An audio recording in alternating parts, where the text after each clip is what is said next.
Oi gente, eu sou o Ricardo e hoje eu tô aqui mais uma vez para a gente conversar sobre a Palavra de Deus. Essa semana eu estive meditando a respeito de ter objetivos e eu me lembrei de uma frase famosa do filósofo Sêneca que diz que nenhum vento é favorável quando não se tem destino. Bem, o título da palavra de hoje é a importância de ter objetivos e é sobre isso que a gente vai conversar. Então vamos pro vídeo.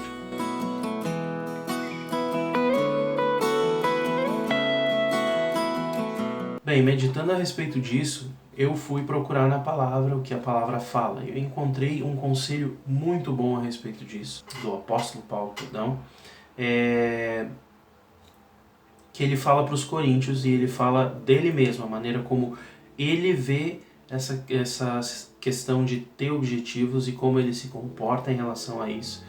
E eu queria começar por aí a palavra, para que a gente possa começar tendo uma base de alguém que realmente foi muito bom em ter objetivos e cumprir eles. Esse texto está lá em 1 Coríntios, no capítulo 9, do 24 ao 27, e diz assim: Vocês não sabem que dentre todos os que correm no estádio, apenas um ganha o prêmio? Corram de tal modo que alcancem o prêmio. Todos os que competem nos jogos se submetem a um treinamento rigoroso, para obter uma coroa que logo perece. Mas nós o fazemos para ganhar uma coroa que dura para sempre. Sendo assim, não corro como quem corre sem alvo, e não luto como quem esmurra o ar. Mas esmurro o meu corpo e faço dele meu escravo, para que, depois de ter pregado aos outros, eu mesmo não venha a ser reprovado. O que o apóstolo Paulo está nos dizendo nesse texto? Ele vem falar para nós aqui então que ele vem fazer uma comparação, na verdade, dizer que nós temos que nos comparar então a corredores, a pessoas que correm, que competem essas corridas de curta distância, de longa distância. Ele nos compara a um atleta de corrida. E ele vai dizer o quê? Ele vai dizer que são várias pessoas correndo, mas uma só alcança o objetivo, que é a vitória. Uma só faz isso. Então esses atletas, para que eles possam ganhar, para que eles possam ser esse que vai ganhar, eles treinam exaustivamente para ser o melhor no que eles estão fazendo. E ele vai dizer que esses atletas, eles fazem isso para ganhar uma coroa corruptível, para ganhar um prêmio corruptível, para ganhar uma medalha. Hoje, nos nossos tempos, esses atletas ganham medalhas. Naquela época, e é o que ele está falando aqui, eles ganhavam uma coroa de louros. Mas, de qualquer forma, ele está dizendo que para eles ganharem, eles fazem treinos exaustivos por algo que é corruptível, por algo que é terreno. Mas nós temos, a nossa corrida, ela não é terrena, ela é algo espiritual, ela é algo que dura para sempre. E nessa corrida nós corremos contra nós mesmos.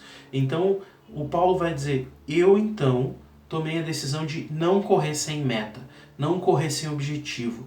Eu não corro sem saber para onde eu estou indo, sem saber para que eu estou treinando. É isso que o Paulo está dizendo. E ele ainda usa um outro exemplo de um outro esporte. Ele diz assim, como um atleta de luta, eu não esmurro, eu não dou socos ao ar.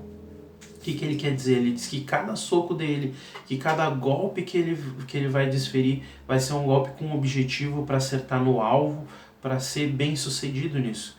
Então, o apóstolo Paulo está dizendo que a nossa vida ela precisa ter objetivos para que a gente alcance esse resultado. Porque nós corremos não contra os outros, mas contra nós mesmos. E na sequência ele vai dizer então que ele esmurra o próprio corpo para fazer dele um escravo. Por quê? Porque ele treina o corpo dele até um ponto que o corpo responda à sua ordem. Da mesma maneira que um atleta faz isso. Quem já praticou um esporte e deixou de praticar sabe do que eu estou falando. Que você tem o entendimento de como fazer e de como aplicar as técnicas daquele esporte, mas o teu corpo já não responde mais porque você parou de treinar. E isso acontece, e é o que o Paulo está querendo dizer aqui, que ele treina o corpo dele de tal maneira que ele vá sempre responder, ele se treina de uma maneira que ele vá sempre responder de maneira eficaz, para que ele chegue no objetivo dele, para que ele não seja uma pessoa que ajudando os outros a conquistar os seus objetivos, a chegar na meta, ele não seja ele reprovado, que ele não deixe de perder isso. Então, pensando nisso, pensando nesse conselho de Paulo, é que eu começo a pensar a respeito de ter objetivos. E ter objetivos hoje, nos nossos dias, é algo que está bastante complicado, porque nós estamos num momento onde os objetivos ficam nublados. A gente está em quarentena, de repente você não está trabalhando, aí o dia fica completamente desregrado, ou você está trabalhando, mas de qualquer forma a sua rotina se perde. Algumas coisas começam a acontecer, não sei, diminui o salário, as coisas começam a ficar mais complicadas e parece que a gente começa a perder a visão dos nossos objetivos. Então é importante a gente entender isso que o apóstolo Paulo está falando. E para entender bem a aplicação disso nessa situação, eu queria fazer uma comparação com algo que passou com os discípulos. Lá no texto de Lucas 24, do 13 ao 33, nós vamos encontrar a história de dois discípulos que iam de caminho a Emaús. Bem, esses discípulos, o contexto histórico onde isso está acontecendo, um momento, são 3 dias depois que houve a crucificação de Jesus. Então os discípulos eles estão num momento muito complicado, eles estão passando por todo o trauma, tudo que é complexo da situação da crucificação, da morte, crucificação de Jesus. E eles estão ali no meio do turbilhão do problema deles ali, né? E o que acontece então daí então? Eles ficam um tempo reunidos, os discípulos passam um tempo reunidos. De fato, algumas mulheres, o texto vai narrar antes ali, vão até o sepulcro de Jesus e encontram o sepulcro vazio, e anjos que dizem para elas que elas então não deveriam procurar ali, que Jesus já tinha ressuscitado. Mas esses discípulos em específico, eles não creem, né, nessa situação, e é o que o texto nos narra. E o que está acontecendo então com eles? No 3º dia depois da morte de Jesus, eles estão voltando para casa, eles estão indo para Emaús, e aí eles estão ali no caminho, conversando sobre tudo o que aconteceu, sobre a tristeza deles, e vem alguém, se aproxima deles, e esse alguém é Jesus, mas eles não reconhecem, porque o texto fala que eles estavam com os olhos impedidos. E aí eles não reconhecem Jesus, e Jesus pergunta para eles: o que está acontecendo? Por que vocês estão conversando então? Qual que é a questão de vocês aí, que vocês conversam e parecem tristes? Aí eles explicam para Jesus, eles dizem: nossa, tu é o único que está em Jerusalém e não sabe do que aconteceu com Jesus, o profeta, e como os nossos líderes tomaram ele e crucificaram ele, mataram ele. Eles falam isso para Jesus, então explicam a situação, eles dizem: nós esperávamos que ele fosse então o Salvador de Israel.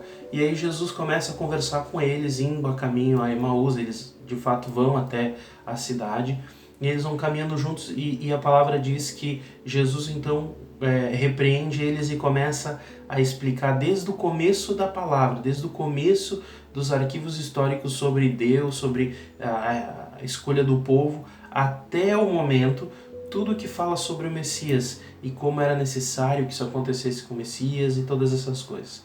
Então eles vão conversando no caminho, e quando eles vão conversando no caminho, eles chegam, bastante coisa que eles conversam, então eles chegam em Emaús, e Jesus faz como se ele fosse ir adiante, como se ele fosse para outra cidade que era um pouco mais adiante de Emaús. Aí os discípulos dizem: não, está entardecendo, está ficando tarde, e bom, nós gostamos muito de ti, então fica com a gente essa noite, amanhã tu segue o teu caminho, mas essa noite janta com a gente, fica aqui. Aí Jesus diz: tá bom, eu vou ficar com vocês. E aí então eles ficam juntos mais um tempo, preparam uma ceia, e quando eles vão tomar a ceia, quando eles vão jantar no caso, Jesus pega o pão e parte o pão, e quando ele parte o pão, Então o texto bíblico diz que abrem os olhos deles, e quando abrem os olhos deles, eles percebem que é Jesus, e então Jesus desaparece, e eles dizem, poxa, queimava o nosso coração realmente como quando ele falava sobre as Escrituras conosco. Era Jesus, nós precisamos voltar a Jerusalém. E aí eles voltam para Jerusalém e se encontram com os apóstolos. É isso que nos narra esse texto. Bom, eu consigo olhar para esse texto junto com o que Paulo fala e pensar nessa situação então que nós estamos vivendo e relacionar isso com a forma como a gente olha para os nossos objetivos. Porque várias situações aconteceram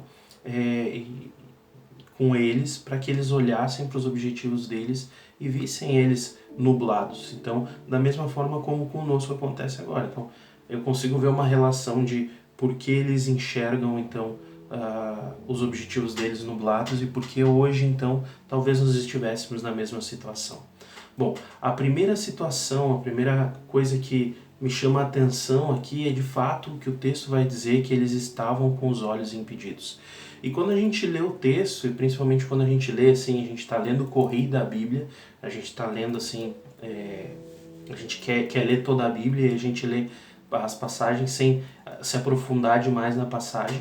Essa passagem pode nos dar a impressão de que Jesus impediu os olhos deles, ou que Deus impediu que eles percebessem quem era Jesus por algum outro motivo. Mas o texto não fala isso, o texto não esclarece de por que os olhos deles estavam impedidos.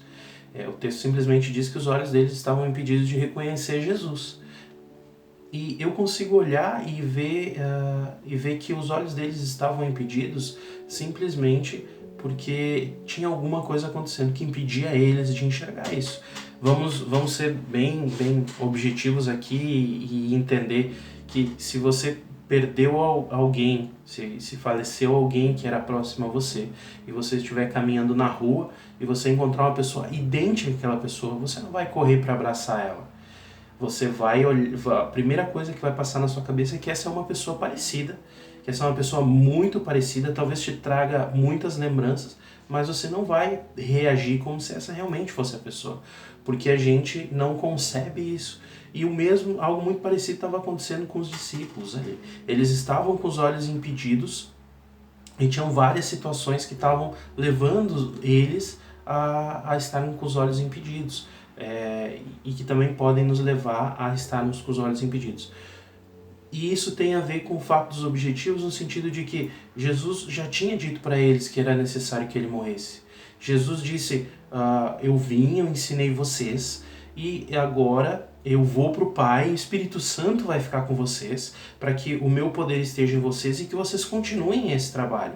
Ele já tinha dito também que ele ia morrer e ressuscitar, que ele voltaria então da morte. Então, eles já tinham esse conhecimento, mas alguma coisa fazia com que eles não lembrassem, com que eles não olhassem para o objetivo, que era agora, nesse momento, estar esperando a ressurreição de Cristo, estar esperando que ele voltasse para dar então os últimos comandos para eles. E algumas coisas me chamam a atenção no meio de tudo que eles estão vivendo, que podem fazer com que eles estivessem, e que de fato fizeram com que alguns deles tivessem os olhos impedidos. Uma delas, por exemplo, é o desespero. Nós vamos ver aí em João 20:15 a situação de Maria, quando Maria vai ao sepulcro e ela vê que não está aí Jesus e aparece Jesus para ela e diz assim, o que você está fazendo aqui? Ela diz assim, cadê? O que vocês fizeram com o corpo do meu mestre? E Jesus estava falando com ela. Então era Deus falando com ela e ela, pelo desespero dela, por não entender o que estava acontecendo ali e tá desesperada pela perda, ela acaba não entendendo, tendo os olhos impedidos. Outra coisa que de fato é falado no texto, no versículo 25, nesse texto agora dos discípulos a caminho de Emaús, é a questão da ignorância. Jesus chama eles de nécios, e aqui ignorância no sentido mais simples dessa palavra, de ignorar realmente. Eles eram discípulos que caminhavam com Jesus, e eles tinham recebido diversos ensinamentos, explicações de Jesus do que aconteceria. E eles estavam ignorando isso, eles não estavam lembrando disso e por isso estavam caminhando em direção oposta ao que eram os objetivos deles. Outra coisa que eu vejo que também afasta os discípulos é o medo. Nós vamos ter ali em João 20, 19, o versículo vai dizer que os discípulos estavam reunidos numa casa com as portas e janelas fechadas porque tinham medo. E, bom, nesse momento eles podiam estar então desfrutando que alguns já tinham visto que Jesus tinha voltado, tinha ressuscitado e está esperando, e esse é o momento de fato que Jesus aparece para eles ali, para todos eles reunidos naquela casa, mas eles estavam com medo do que os judeus podiam fazer com eles. E esse era o momento de fato que Jesus ia derramar o Espírito Santo sobre eles e eles tinham que estar buscando e celebrando o cumprimento daquilo que Jesus havia já profetizado sobre ele mesmo, declarado sobre ele mesmo, mas eles não estavam dessa maneira, senão eles estavam com medo. E o medo fazia com que eles não pudessem enxergar então o objetivo que estava diante deles. A outra coisa que também acontece com os discípulos nessa situação é a dúvida. Nós temos a situação do Tomé aí, que conta em João 20, 25, onde Tomé ouve os testemunhos que Jesus ressuscitou e diz: olha, eu duvido disso, eu só vou acreditar quando eu tocar nas feridas, tocar no lado dele. Então ele não estava crendo, e aí por não crer, por duvidar, ele não estava conseguindo enxergar bem, ele tinha os olhos impedidos para ver a obra que Jesus estava fazendo, que era o objetivo deles. Outra coisa também é se distanciar daquilo que é o objetivo. Nós vemos aí a situação de Pedro, onde no capítulo 21 Jesus tem que ir atrás dele, porque de fato estava muito nublado para ele estava se distanciando daquilo que era a vontade de Jesus para ele. Quando Jesus chama Pedro, ele diz assim: agora você vai ser pescador, você era pescador antes, agora você vai pescar homens. E o que ele faz? Ele de fato volta a pescar, ele vai para longe daquilo que Jesus já tinha dito para ele. Então Jesus tem que ir atrás dele e restaurar isso na vida dele. E alguém que estava mais longe dessa situação, mas que também tem os olhos impedidos para enxergar quem Jesus era e a obra que Jesus estava fazendo, é Paulo. E por que Paulo tem os olhos impedidos? Paulo tem os olhos impedidos por ódio. Paulo era alguém que foi ensinado na cultura da palavra, que entendia, fazia parte do Sinédrio, então ele era alguém que entendia a palavra, mas ele foi criado numa cultura de ódio em relação ao cristianismo. E por ter sido criado nessa cultura de ódio em relação ao cristianismo, ele tinha os olhos impedidos para reconhecer quem era Jesus e ver que Jesus estava cumprindo justamente todas as profecias nas quais ele se baseava, naquilo que ele buscava, naquele zelo que ele tinha pela lei. Então ele acaba indo atrás de perseguir os cristãos e é necessário que Jesus se apresente para ele, para que isso para que essas escamas de fato caiam nos olhos dele. Então todas essas coisas elas podem nos fazer, e de fato eram algumas dessas que estavam acontecendo com esses discípulos no caminho de Emaús, e por isso que eles estavam se distanciando do objetivo. Por quê? Outra coisa que eu vejo, então a segunda coisa que eu vejo que fazia com que eles estivessem com os olhos nublados em relação ao objetivo no meio dessa situação. Porque as expectativas pessoais deles eram diferentes da vontade de Deus. E isso fica claro no verso 21, no versículo 21, onde eles de fato dizem para Jesus que eles esperavam que ele fosse o libertador de Israel.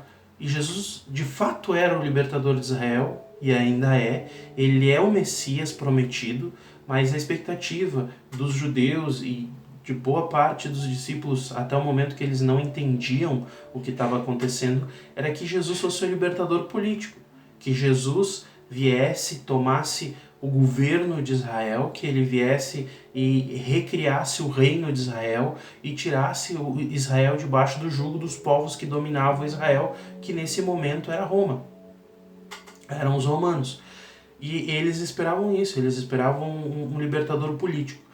Mas Jesus veio para fazer uma obra ainda maior, de trazer liberdade espiritual para todos eles, de trazer liberdade a respeito da lei, de transformar uma condenação em uma libertação, porque pela lei ficou claro então que ninguém se libertaria, todos seriam condenados. Então Jesus vem e traz libertação para todos, e ele de fato liberta Israel, e não só Israel, todos os povos do mundo que hoje creiam em Jesus vão ser libertados e vão viver a vida eterna com Deus. E essa era a obra de Jesus, mas eles não entendiam isso, eles esperavam algo diferente. Então, eles não enxergavam a obra que Jesus estava fazendo, tanto que eles não enxergam que Jesus ressuscitou para vencer a morte, porque eles contam ali que as mulheres viram que Jesus ressuscitou e eles não creem nisso. Ainda que o coração deles ardesse ouvindo o que Jesus falava, né, no caminho, eles dizem isso, que o coração deles ardia enquanto Jesus falava, eles continuavam caminhando na direção errada, porque não criam na ressurreição de Cristo naquele momento. Seja pelo motivo que fosse, desde o mais natural até o mais espiritual, eles não criam, então eles não entendiam que fosse possível que isso acontecesse. Então essa é a segunda coisa. As expectativas pessoais deles eram diferentes da vontade de Deus, e por isso o objetivo ficava nublado diante dos olhos dele. E a terceira coisa que eu vejo nesse texto é que quando o objetivo fica claro na frente deles, quando o objetivo se esclarece, eles voltam para o objetivo. E isso também é importante. Às vezes a gente tem objetivos e a gente vive situações nubladas. Tomara que isso nunca aconteça conosco, tomara que isso não aconteça nesse momento, mas às vezes isso acontece e nós precisamos buscar em Deus que Ele esclareça, que Ele nos mostre e que nós possamos voltar então para esses objetivos, para essas metas que vêm de Deus, para aquilo que Jesus nos mostra. Mas é muito importante, e mais importante ainda, é não precisar voltar. Como uma metáfora é importante a gente entender. O texto diz que Emaús ficava a 11 quilômetros de distância de Jerusalém. A vontade de Deus é que eles permanecessem em Jerusalém, com os discípulos buscando a vontade de Deus. Então eles caminham 22 quilômetros a mais do que aquilo que era a vontade de Deus para eles, para que eles alcancem a vontade de Deus. Por que 22 quilômetros? Porque eles vão até Emaús e quando eles entendem a vontade de Deus, eles têm que voltar. Emaús ficava a 11 quilômetros, então 22 quilômetros. Eles têm que caminhar a mais. Então, na verdade, isso é um desafio para nós, de entender que é importante que os nossos olhos não fiquem nublados e que a gente busque sempre estar enxergando o que é o plano e a vontade de Deus para nós, para que a gente não tenha caminhos a mais, para que a gente não tenha que caminhar quilômetros a mais para alcançar a vontade de Deus, que a gente se mantenha alinhado com aquilo que Deus quer para nós. Então essa é a mensagem que eu tenho para hoje, isso que eu queria compartilhar, que nesses momentos que nós estamos vivendo, que os nossos olhos não fiquem nublados, que a gente não fique com os olhos nublados, que a gente possa entender isso, que assim como Paulo falou lá no começo, que nós sejamos atletas bem treinados, que entendem o objetivo e se preparam para esse objetivo, que desferem golpes precisos para alcançar aquilo que é a vontade de Deus para nós, para alcançar os nossos objetivos, os nossos sonhos, aquilo que a gente tem sonhado junto com Deus, aquilo que a gente tem tido de objetivo junto com Deus. E que dentro disso nós possamos não ter os olhos impedidos em nenhum momento, que as situações, e nós estejamos buscando todo o tempo para que os nossos olhos estejam abertos, que o nosso coração esteja sincronizado com o de Deus, para que as nossas expectativas não sejam diferentes da vontade dele, e que se em algum momento a gente se desviar, que nós possamos voltar então para esse caminho, que Deus possa abrir os nossos olhos e que, melhor que isso, nós possamos não nos desviar do caminho e não ter que caminhar mais para alcançar esses objetivos. Esse é o objetivo da palavra e era isso que eu queria compartilhar com você hoje. Então eu quero pedir para você fechar os seus olhos, baixar a tua cabeça. Eu queria, antes de encerrar, orar com você. Senhor Jesus, eu quero entregar diante da Tua presença essa igreja que nos escuta, Pai, e quero declarar sobre ela, Senhor Jesus, o sucesso nos seus objetivos. Pai, eu quero declarar que tudo isso que nós estamos vivendo vai passar, Senhor Jesus, e em nome de Jesus, Pai, Tu vai restaurar com glória dobrada tudo aquilo que é objetivo. Então eu te peço, mantém, Senhor Jesus, os nossos olhos em foco, Senhor Jesus, Pai, mantém os nossos olhos fixos no objetivo, Pai, naquilo que a gente tem sonhado contigo. Eu te peço, Deus eterno, permite que os nossos olhos nunca fiquem impedidos, Pai, permite que nós estejamos sincronizados contigo, Pai, e entendendo a Tua vontade, Senhor Jesus, que a gente não caminha mais para encontrar esses objetivos e que nós sejamos precisos, como atletas bem treinados, Deus eterno, e a Tua vontade se cumpra na nossa vida, em nome de Jesus. Amém. Amém, querido. Então, essa era a palavra que eu queria compartilhar contigo. Eu quero te pedir, comenta com a gente aqui embaixo quais são os teus sonhos e objetivos junto com Deus. Comenta aqui embaixo quanto abençoada foi essa palavra para ti. É muito importante nesse momento a gente estar abençoando uns aos outros com palavras de incentivo, né? Para que todos nós possamos passar bem por tudo isso que tem acontecido conosco. Eu quero te pedir que você deixe o like no final do vídeo. Se você acompanhou o vídeo até aqui é porque você gostou. E também quero te pedir que você compartilhe esse vídeo. De repente você tem algum amigo que está precisando ouvir uma palavra de incentivo para que ele continue em direção aos objetivos dele. Então compartilhe esse vídeo com ele, de repente a tua família. Compartilhe esse vídeo para que essa palavra de bênção chegue a mais pessoas. Tá bem? Tchau, tchau. Foi um prazer estar com vocês até esse momento e até o próximo vídeo.